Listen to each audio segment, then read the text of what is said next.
Hey everybody, this is Kellen with Sun House Goods and Maze Leather, and in this video I'll be showing you how I make our A5 Scribe journal cover. I'm going to start off by running through the list of tools and materials that are necessary for this project. First, our downloadable templates. These do look like simple rectangles, but don't let your eyes deceive you. The precise measurements are very important. Next, a scratch awl or some other kind of scratching tool so that you can scratch the templates directly into the leather. Very important, a reliable cutting tool that you are comfortable with. My personal preference is the straight-bladed Japanese skiving knife. However, lots of folks are perfectly comfortable and happy with the convenience of a disposable blade cutter like this Olfa knife. In the video, you'll see me using this corner radius guide to mark my corners. However, in the downloadable templates, the corners are already going to be marked with the appropriate radius. The wing divider, I set mine to 1/8 of an inch, or about 3 millimeters, and I use that to mark both my trim lines and my stitching lines. Speaking of stitching lines, pricking irons. If you're on a budget, you'll be fine with just a 2-tooth pricking iron, although it will be inconvenient and you'll have a harder time hitting those straight lines. However, the two teeth are necessary for pricking curves. In the video on my straight lines, you're going to see me using the pricking iron with 7 teeth on it. This is for convenience and accuracy. On this project, I'm using 4.5 millimeter pricking irons from KS Blade. Next, thread and something to cut it with. My personal preference is Macy's Superfine Linen Thread. A maul or mallet to strike your pricking irons with. Some glue. I'm using a water-based contact cement and an Amy Roque plastic spatula. Water-based contact cement is very important if you're going to be using it inside. Do not use something like barge cement that is dangerous to inhale in a closed space. An edge beveler. I'm using a size 0 beveler from Palo Santo. This is to round off your edges. And of course, some sort of liquid burnishing wax. I'm using Tokonol with a cotton canvas burnishing cloth. And finally, our leather. For the exterior, I'm going to be using this whiskey-colored Minerva box from Beveling Tannery in Italy. And from the same tannery on the interior, I'm going to be using their natural Minerva Vachetta. So the first thing that I've done here was that I took an appropriately sized piece of the leather that I've selected for the interior. I'm going to lay my templates down on top of it. I'm going to put something that has a little bit of weight on it that won't get in the way. That's to keep my pattern from migrating as I'm tracing it out. What I like to do with a floppy pattern like this, something that's on paper, not rigid, is I'm going to take a ruler. I'm going to get it just up to that edge, but I won't be tracing against the ruler. And I'm just going to take my scratch awl and mark every line around the perimeter.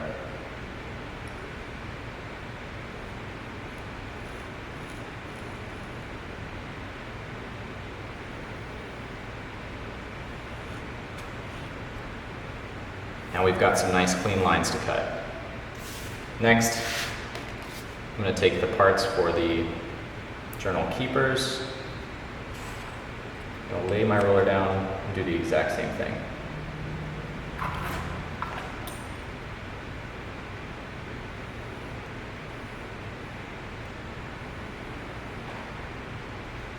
Our next step then is going to be to take our knife or our cutting tool and go ahead and cut these patterns out. My advice to you is to make sure that the line that you're cutting is running perpendicular to your own body. You never want to cut like this. You want to cut towards you.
My advice is to not push too hard, just make sure you're nice and sharp.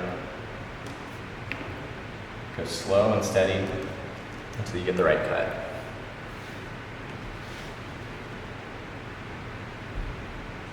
If you feel as though your cutting tool is drifting and that you're not able to get an accurate cut, my advice to you would be to make sure that you're cutting outside of the lines rather than in them, so that you can come back later and salvage that piece of leather.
Now that we have all of our pieces, we can move on to the next step, which is gluing. So one tool that you're going to see me using that's a nice to have, but is certainly not required, is this electric creaser. What this does is it leaves decorative crease marks on the leather, and it makes a fun noise sometimes when you're creasing natural leather like this.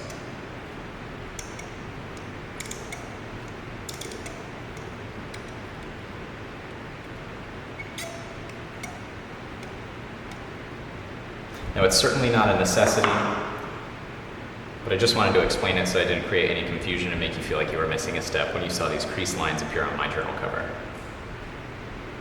So, after beveling the edges that the journal will be sliding in and out of, and applying glue around the perimeter, accepting that side, as well as applying glue to the interior here, where these sleeves will go, I'm ready to assemble it.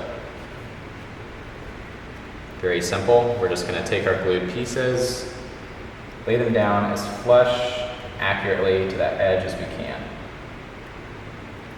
It's okay to have a little bit of overlap, because we're going to be trimming this down later.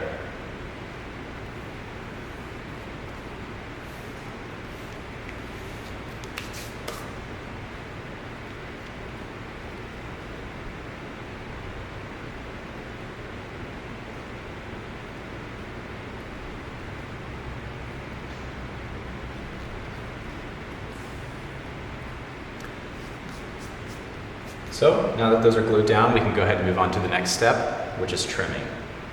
Now we're going to take our wing divider and our knife, and we're ready to trim this piece. So what I like to do is flip it over and use the large rectangle as a guideline. So I'll be taking my wing divider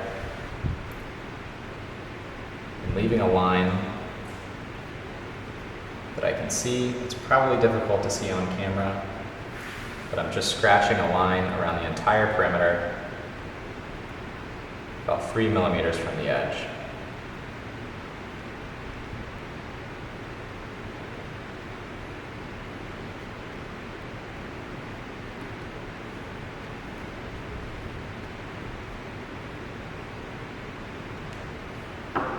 Now that my trim line is marked, I can take my knife and begin cutting along that line.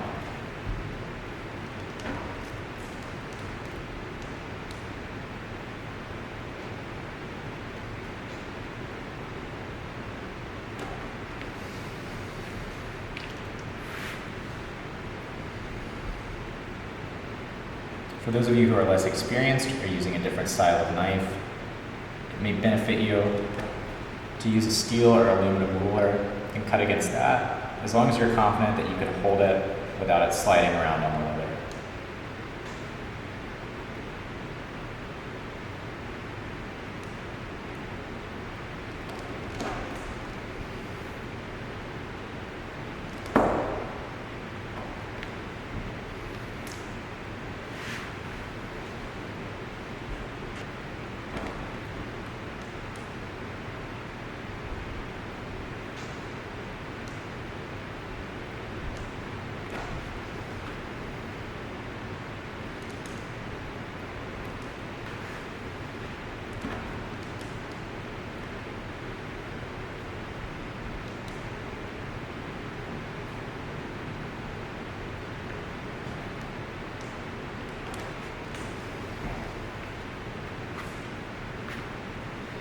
Now that this is trimmed and our edges are perfectly flush, we can move on to the next step,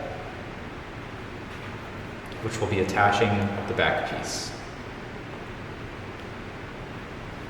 Now that we've completed our interior, we can prepare to go ahead and attach it to the backing.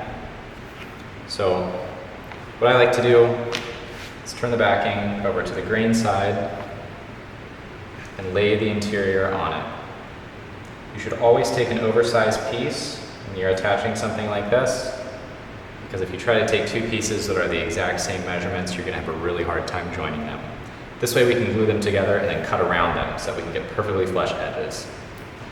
What I like to do, so that I don't apply glue to the entire back of the piece, is take something like a pen. You can also use your scratch awl and just mark where those lines are.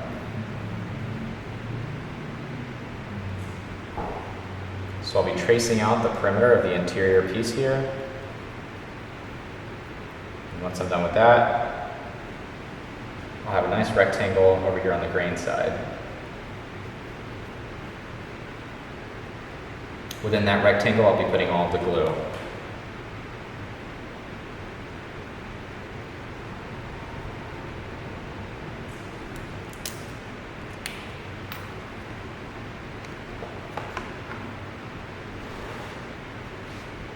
So now we're going to glue up this entire rectangle as well as gluing up the entire backside.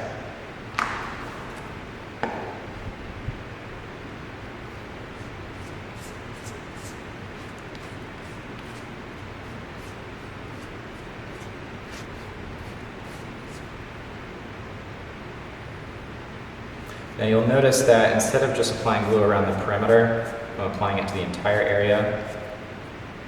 That's because when we bend this journal, we want it to all stay together. We don't want any bubbling or any little air discrepancies in between our two pieces.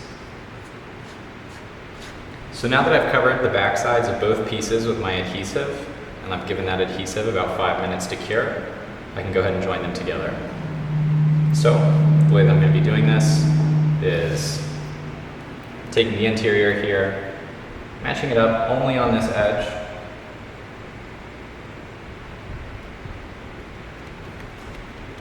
and then from there, I'm going to leave it. So this next part, you can do using a piece of furniture, a table, anything that has a 90-degree angle on it. I have a wooden jig made for mine. So what I'll do now, with the interior facing down, I'm going to lay this, center it on the jig. Then I'll take my exterior and lay it down so that we're gluing on a curve. The reason that we do this is that the exterior and the interior have different distances to travel when they're opening and closing. It's slight, but your journal cover is going to be much more durable and look a lot better and stay closed a lot better if you glue it on a curve.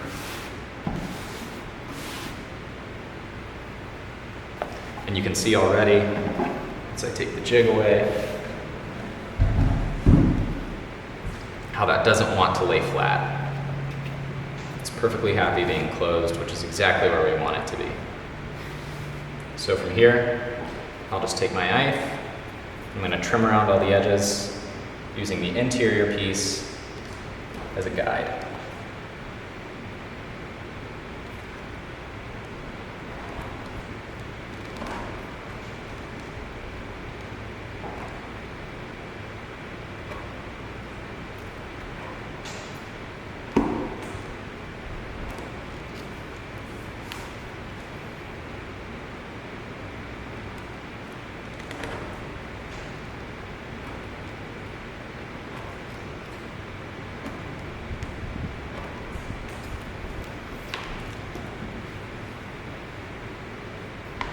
It can be a bit tricky to get a straight cut when there's glue on the leather, which is why instead of pulling the knife,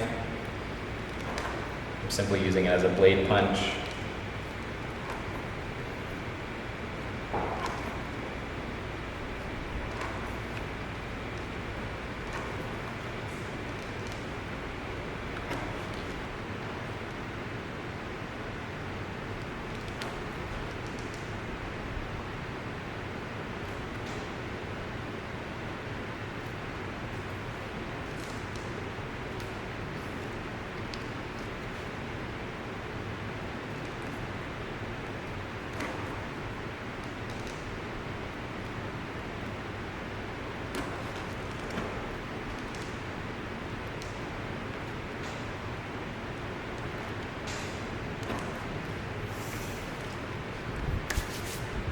Now those are nice and trimmed, and we can see our journal cover beginning to take shape.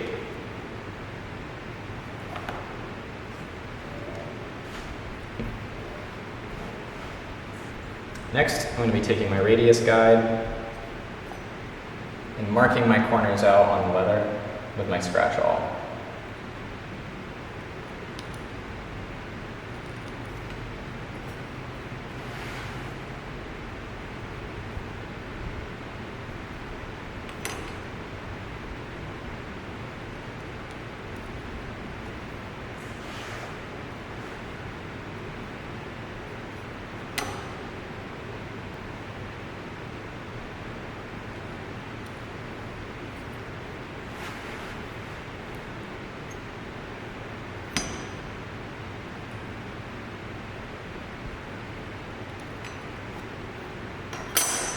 Now that those are marked, I can move on to cutting those corners.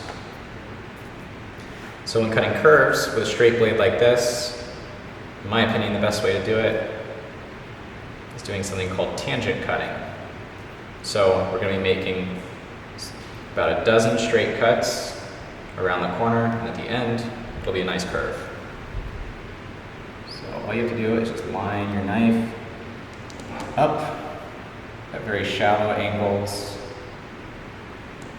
with the line that you just made using the radius guide.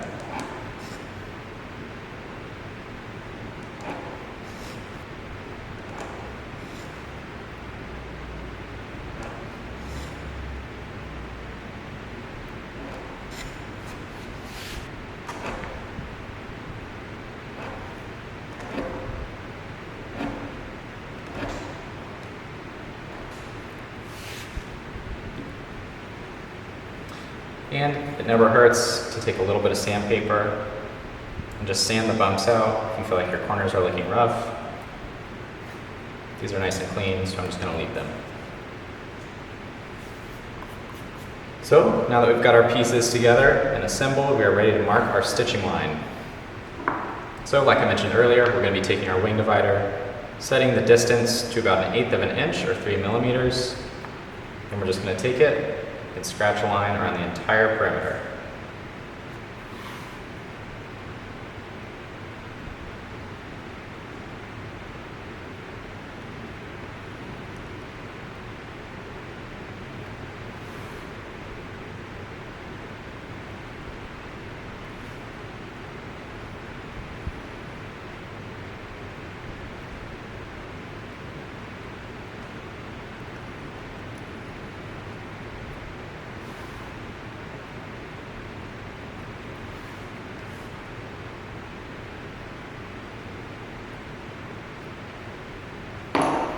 Now that we've got our stitching line marked, we're going to take our pricking irons and, very important, something to punch into. To protect your pricking irons and your workbench, make sure that you have either a piece of wood, a piece of rubber like this, or several layers of leather so that you're not punching straight into your dinner table. So I'm going to take my pricking iron and my maul. It's always advisable to start your pricking line over a transition like this. So we've got a transition between two different layers of leather so that we can make sure that our stitch is going to cleanly jump that little cliff. I'll just take the last tooth here and lay it up against that edge. This pattern is calibrated for 4.5 millimeter spacing. If you don't have pricking irons in that spacing, you can use an awl to poke your holes.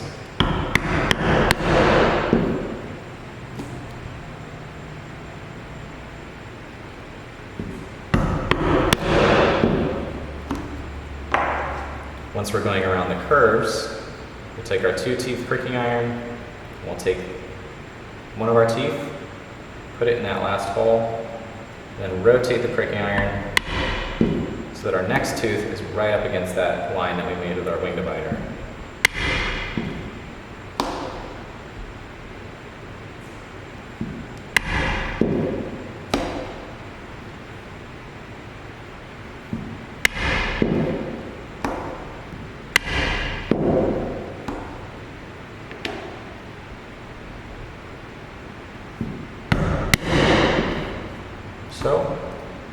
See how to go around the corner? You see how to go over the cliff?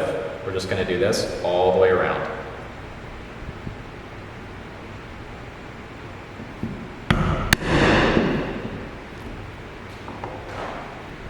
So, once you finish pricking all your stitching holes, we're ready to move on to our next step. Just double check that every single hole has penetrated through the exterior, and then we can saddle stitch. I now have the piece securely locked into my stitching clamp, and I'm ready to begin saddle stitching. So, I have 2 needles, a long length of thread. My thread is locked onto my needles. I'm going to start by putting 1 needle through this hole just after that cliff there. And I'm going to pull it through until I have the same length of thread on each side.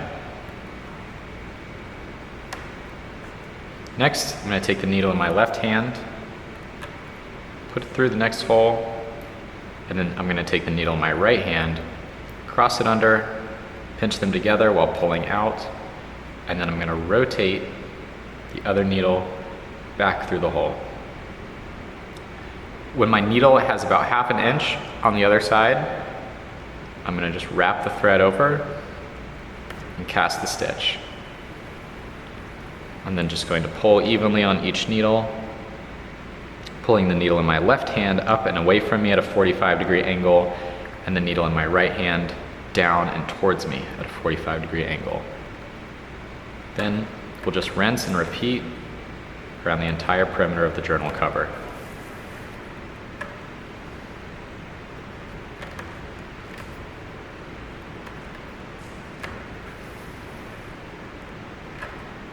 Now, when you're crossing your needle under and rotating it, it's good to take your ring finger and just tug down on that thread to seat it in the bottom of the hole that you've made, so that the thread that goes back through will go over that other one.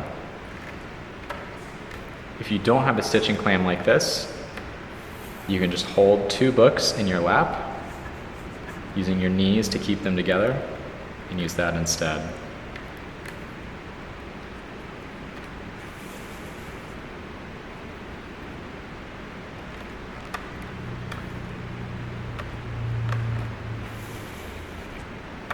So at this point, I've stitched around the entire perimeter of the journal cover, and I'm ready to take my seam to an end.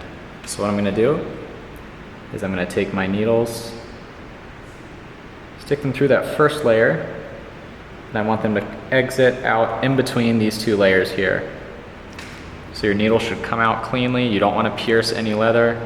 You just want to find the space in between them and pull it out. Keep an eye on your stitch, make sure it falls in a nice way. We're going to do that on both sides.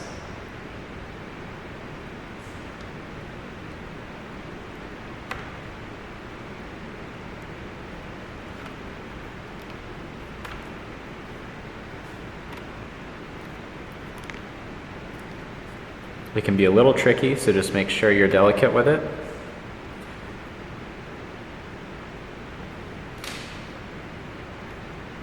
Once that's done, we'll go in between those layers, cut the thread.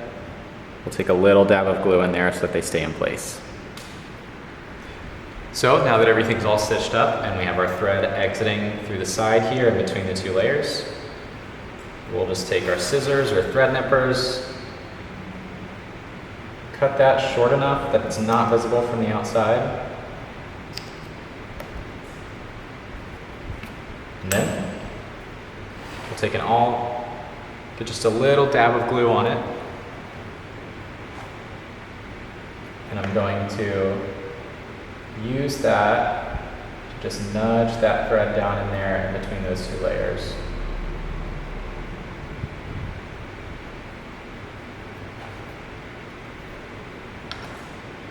That'll make it so that stitch doesn't come out. From here, we're just going to lay our piece flat, and we're going to hammer those stitches down to lay them flat. So there are nicer, fancier saddler's hammers available. I just use a humble ball and peen hammer. I've taken some sandpaper and smoothed this side out so it doesn't leave any marks on my leather. From here, We're just going to go ahead and gently tap our stitch line with it.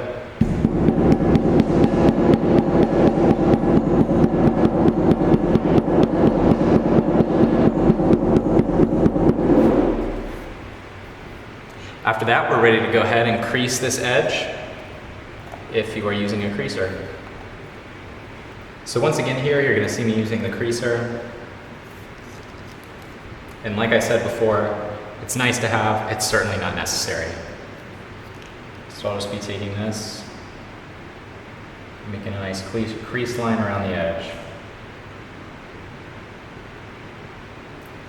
It can be difficult to go around these round corners, so just take them slowly at your own pace.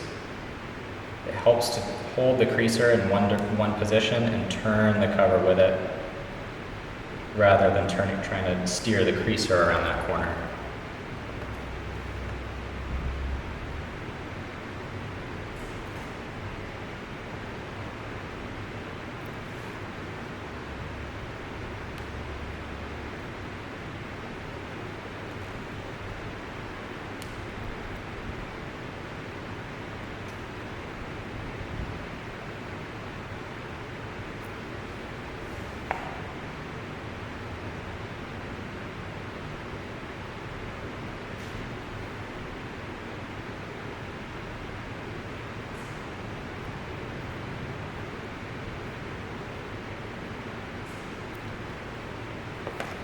Once you've got the exterior all creased, flip it over.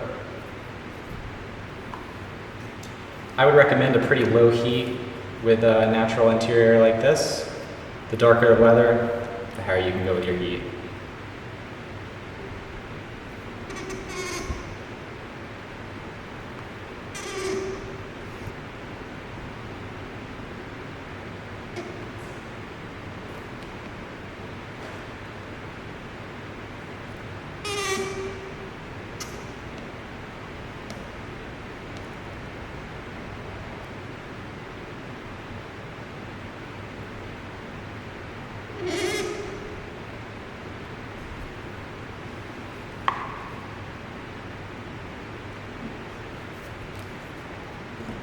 Great.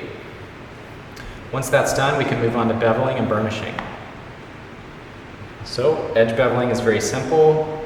If you own one, you probably know how to do it, but we'll go through it anyways. Just going to place the bevel there at about a 45-degree angle on that corner. Make sure our blade is biting. Just give it a gentle push all the way around.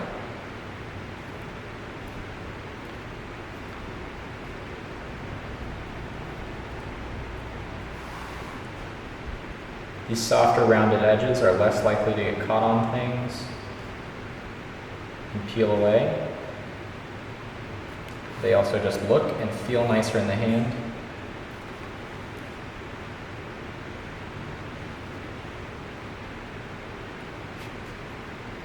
It's good to go for the longest possible bevels you can manage. If you feel like your beveler is, if the scraps that are coming out are not coming out in long, thin pieces, and you're getting, your beveler is going on and off of the leather, I would look at sharpening your blade, or just being a little bit more careful and going a little bit more slowly as you bevel.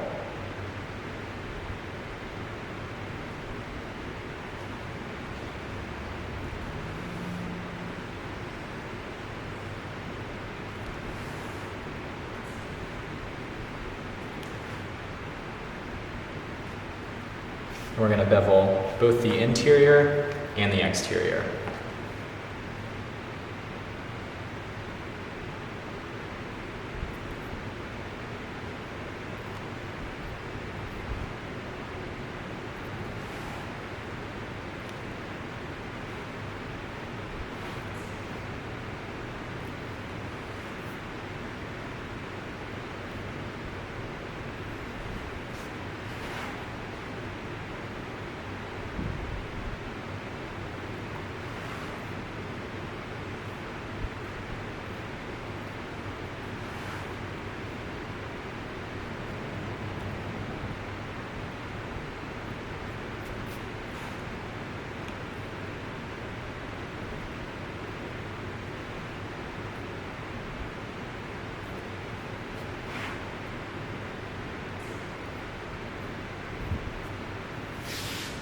Excellent. Now that all of our edges are beveled, we've got nice round edges. We can go ahead and take our wax. I'm using Toconol and a cotton burnishing cloth.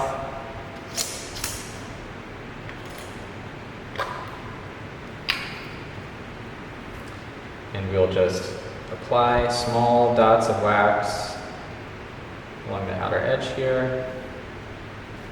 We're going to take our burnishing cloth and apply light pressure. And just go back and forth as fast as you can, trying to generate some heat from friction until you hear this tacky sticking noise like this.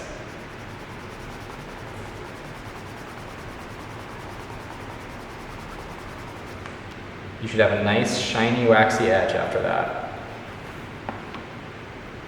So we'll just do that all the way around the perimeter of the journal cover.